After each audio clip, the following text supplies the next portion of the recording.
नमस्कार दोस्तों, आज के हमारे इस वीडियो में हम आपके लिए हरियाली अमावस्या की व्रत कथा लेकर आए हैं। एक समय की बात है, किसी नगर में एक राजा रहते थे। राजा के एक बेटा और बहू थे। एक समय छोटी बहू ने राजा के कक्ष में रखी हुई मिठाई खा ली और राजा के पूछने पर बोली कि यह मिठाई तो चूहे खा गए। चूहों ने देखा कि इस छोटी रानी ने हमारा झूठा नाम लगाया है। इसका सच हम सबके सामने लाकर रहेंगे। कुछ दिनों बाद राजमहल में कुछ मेहमान आए। राजा ने उन्हें अतिथि कक्ष में ठहराया। चूहों ने सोचा यही सही समय है छोटी रानी का सच सबके सामने लाने का। रात्रि के समय चूहों ने छोटी रानी के कपड़े ले जाकर अतिथि के कमरे में रख दिए। सुबह हुई तो नौकरों ने देखा कि छोटी रानी के कपड़े अतिथि के कक्ष में रखे हैं। धीरे धीरे यह बात पूरे राजमहल में फैल गई। जब राजा को यह बात पता चली तो राजा ने छोटी रानी को महल से निकाल दिया। छोटी रानी हर रोज पीपल के पेड़ के नीचे एक दीपक जलाती थी और जवारे बोती थी। एक दिन जब राजा शिकार से लौट रहा था तो उसने रास्ते में देखा कि बाड़ी के पीपल के पेड़ के नीचे कुछ जगमगा रहा है।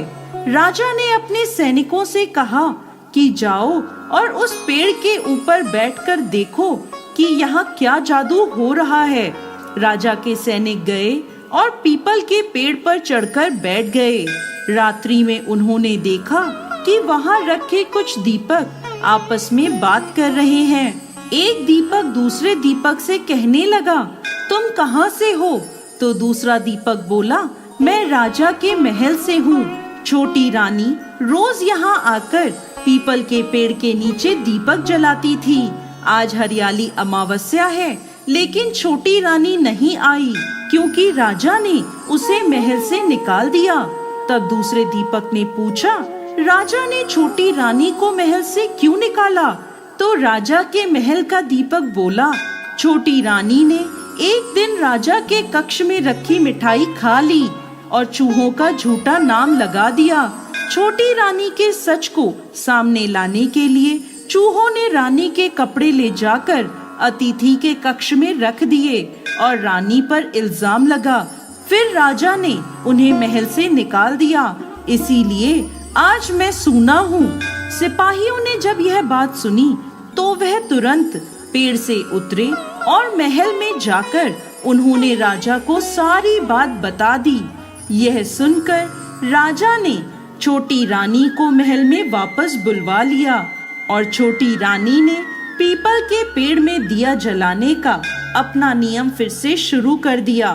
तो दोस्तों, ये थी सावन महीने में आने वाली हरियाली अमावस्या की कहानी। ये कहानी आपको कैसी लगी हमें कमेंट बॉक्स में लिखकर जरूर भेजें। साथ ही साथ हमारे इस चैनल को सब्सक्राइब करना ना भूलें। जय भोलेनाथ।